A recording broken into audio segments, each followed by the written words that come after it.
Staying safe. Tips for adults with autism.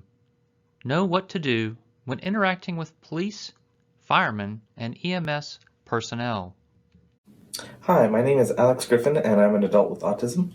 Safety is an important topic to me and many adults on the autism spectrum.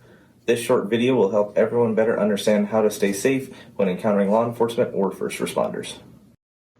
First responders are public servants first and foremost. Any first responder's job is to help you, but not all first responders understand how to talk or interact with someone with autism. It's important to help them understand autism so that you can get the assistance you need. The following information describes situations you may encounter and tips that can help you stay safe or get the help you need. I have had an encounter with law enforcement. It was stressful in ways I was not really prepared for. Each of us handle stress differently, but when you're in a situation with a first responder, it's important to be able to have a plan. The Autism Society of North Carolina, with help from adults and first responders, has developed a few tips that can help you stay safe. Let's take a look. Tip 1. Travel in pairs. The world is not always the safe place we might think it is, and people are not always trustworthy. One of the easiest ways to stay safe is to always be with someone you know and trust when you do things in your community. If you are not able to do things with friends, it's good to have a list of people who are your family or friends programmed into your phone. If you find yourself alone and unsure if it's safe, it's a good idea to call someone to get advice or talk with while you wait for help. Tip number 2. Identify first responders. How can you identify the first responders who will help you? There are several ways to do this. The easiest and best is by the uniforms they wear and vehicles that they may be driving. For law enforcement officers, police, sheriff's deputies, and highway patrolmen, they all wear uniforms and drive cars that identify them. Sometimes they may drive unmarked cars. Law enforcement officers should identify themselves as an officer if they need to ask you questions. You can also ask to see their badge or identification if they are not in uniform. Firemen wear protective uniforms and helmets. They generally arrive on a fire truck or in their own vehicle if they are a volunteer firefighter. Fire chiefs or other officials may arrive separately in normal-looking vehicles. Emergency medical services or EMS personnel wear uniforms and protective gloves. They arrive in a vehicle marked with the letters EMS or the word ambulance. Sometimes the word ambulance is spelled backwards on the front of the vehicle. Here are some things to remember. If you are driving and hear sirens and/or see flashing lights, make sure that you are not in the way if someone is responding to an emergency call. Pull to the side of the road and wait for the vehicle to pass. If you are driving and a policeman or highway patrol officer wants to pull you over, look for a place where you feel safe stopping. It is legal in North Carolina to drive to a gas station or other public place as long as you drive the speed limit and follow all traffic rules.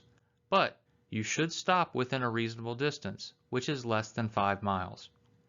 If you are being pulled over, make sure you put on your flashers to let the officer know that you are complying while you look for a safe place to stop. Tip number 3. Follow directions. First responders will ask you questions. They may ask a lot of questions because they want to understand what is happening and how they may help. They also may give you commands. If you don't understand a situation, try to remain calm and ask the officer to repeat their question or command.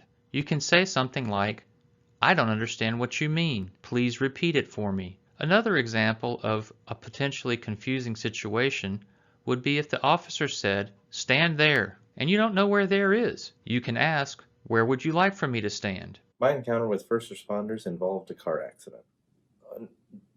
I would say before I realized anything, but I realized I was going to hit the person first, and then I hit them, and then the airbags deployed. I was a bit stunned. I was a bit shaky. And when I got out of the car, I had to go sit down because I was very anxious and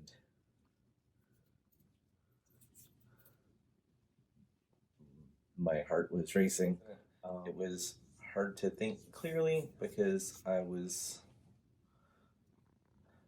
my pulse was racing, and I couldn't concentrate on things, and I was worried about what might be wrong. Tip number 4. Share or disclose that you have autism. Most of the time, neurotypical individuals do not know that a person is on the autism spectrum or autistic. Individuals with autism may look like everyone else that they interact with. During encounters with first responders, it's good to share or identify yourself as having a diagnosis of autism or Asperger's syndrome or being autistic. Neurotypicals will probably be a lot more considerate and understanding if you tell them that you have a diagnosis. Tip number 5. Ask if you can call someone. If you are feeling nervous, anxious, or confused after you have identified yourself as having autism, ask if you or the first responder can call a friend or family member you trust. You may want to have your family member or trusted friend come meet you so that he or she can offer assistance. In my situation, there were two things that helped. First, I had the Person with Autism Awareness decal from the Autism Society of North Carolina in my car window. It notified the first responder that I may not respond to verbal commands. The second thing that helped my situation was that I disclosed or told the officer that I had autism and I wanted to call someone to help me. The officer let me call someone who understood me and my autism. The officer and first responders were more understanding and patient with me because I shared my diagnosis with them. The Autism Society of North Carolina also has cards you can keep in your wallet, phone case, or vehicle that explain autism spectrum disorder and include your contact information. If I had one of those on me, I would have used it as well. Having a plan and knowing what to do and how to share information with the first responder really helped me get through a stressful situation safely. I encourage you to use the tips in this presentation to help stay safe. Let's do a quick review. Things that you can do to stay safe include traveling in pairs, knowing how to identify first responders, following the first responders' directions, sharing or disclosing that you have a diagnosis on the autism spectrum.